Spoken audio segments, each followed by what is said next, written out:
support, or boyfriend or girlfriend, they didn't support it, that would be very hard. Yeah, you have to be on the same page.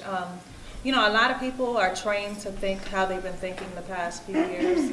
So when they hear homeschool, they're like, well, why don't you just send your child to regular school? They know the school system is broken, but they're still going to ask you why you don't send. And it's because they don't have confidence that you can do it. Now, if you were able to maintain a high school diploma yourself, what makes you think that you can't teach your child how to read and write, you know, a 5-year-old how to read and write or how to add? You know, so you just have to have confidence, because you're going to have a lot of people that get in your ear and tell you that you cannot do it. And you have to be able to shut that out and know that you're doing the right thing for your child. And I think too, you got to understand why they're thinking that. If you understand their level of consciousness maybe, or just kind of, I think the best way to look at it, especially if you have family members, maybe it's not the person you're with, but if you have a grandmother or an aunt and they just like, they don't support what you're trying to do, most times that's coming from a place of loving concern. They're just wondering how this child is going to turn up. Like, she's going to be different, or she's going to, you know, some of the concerns that we expressed earlier about socializations or, you know, skills or whatever it may be. So just recognizing that that's from a loving place may help you kind of ignore it. Because you know that they mean well, they just don't understand. They just don't understand. And that's how you kind of deal with it. I look at it because I get a lot of pushback, because my 4-year-old, he's going to be 5 in December, and he's not in anybody's preschool. And everybody's like, well, why isn't he in preschool? He needs this, he needs that. And I lost all faith in, we were living in Cleveland Heights at the time, but I lost all faith in Cleveland Heights preschool when I took him to like meet, when I was considering putting him in preschool when he was 3, we had just started reading. So basically what they told me was, your kid is too smart. He's either going to become a discipline problem or he's going to get turned off learning, because we are teaching children their ABCs. Your child has mastered his ABCs and can read all 3-letter words and is now working on 4-letter words. We don't have anything for that. What we do have is 2 classrooms for any child that is on the autistic spectrum. We do have 2 of those classrooms, but in advanced preschool, no ma'am. You keep him at home until it's time for him to go to kindergarten. And my thing was, well, if I got him this far at 3, why would I turn him over to you? And that's just that doesn't make any sense to me. So when you really understand, again, our children, having melanin is not just something that makes your skin darker. Being of African descent does not stop with just having wide lips, kinky hair, and a big nose. Like, we are a truly intelligent, special, different people. Like, we can toilet train our children at 6 months of age. There's no need for anybody to buy diapers after 6 months. I can't wait. I'm definitely using this one on this baby. No more diapers after 6 months. Like, our children are so much smarter than what we give them credit for. There's no reason why your 2-year-old can't read, and I say that because my 2-year-old reads. So I don't even see a purpose for, you know, for preschool, because like, and it's not even like that hard. Like, when your kids are younger, I mean, I'm like a tiger mom, I'm like a taskmaster, right? Like, most people are like, geez, Anita, your kids go to school 6 hours a day, they're in preschool. What else are we gonna do? Are we gonna watch TV? Are we going to, you know, let them play Xbox? What else are we supposed to be doing?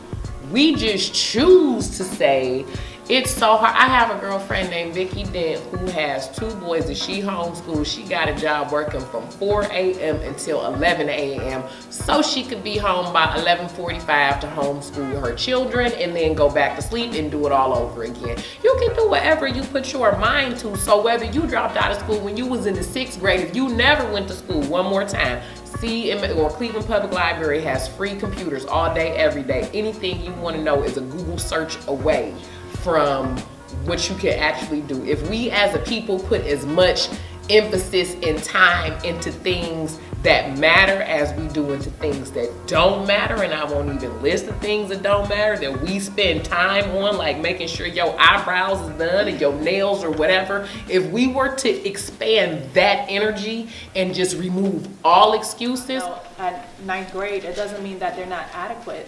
You know, it just means that maybe that school system, maybe they were more intelligent than that school system. You know, some kids, they act out because, you know, the school system isn't supplying their needs.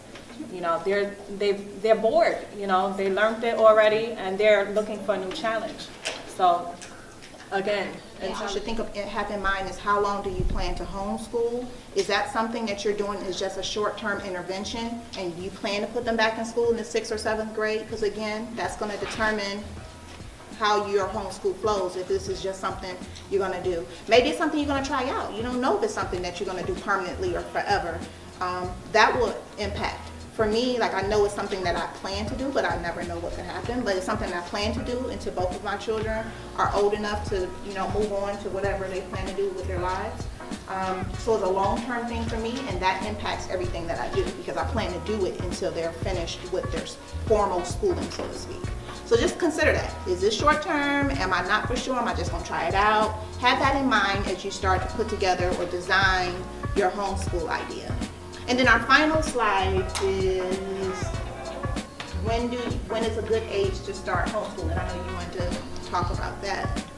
When you're pregnant is the best time to start homeschooling.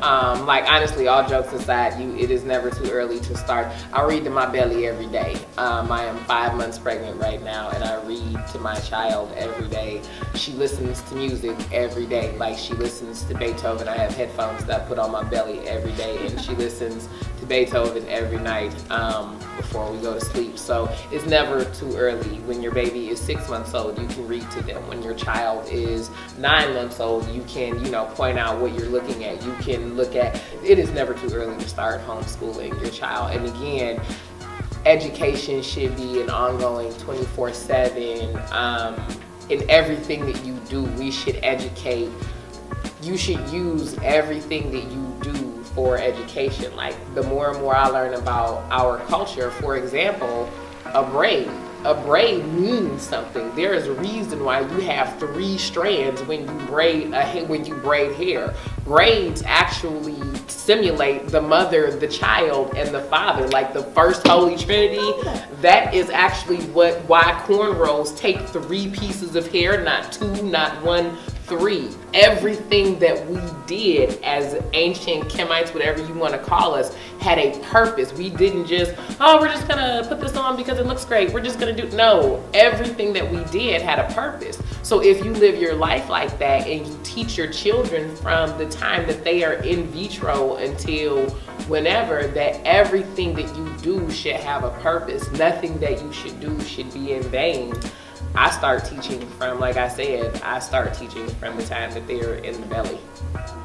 We have to educate our own and build it as an institution, not as a hobby or a little bit here, a little bit there. You do your one, I do my 2, but how can we, just like those pyramids are still, not just in Egypt, but throughout the world, still standing. We don't know how they did it. People still can't figure out how they did it.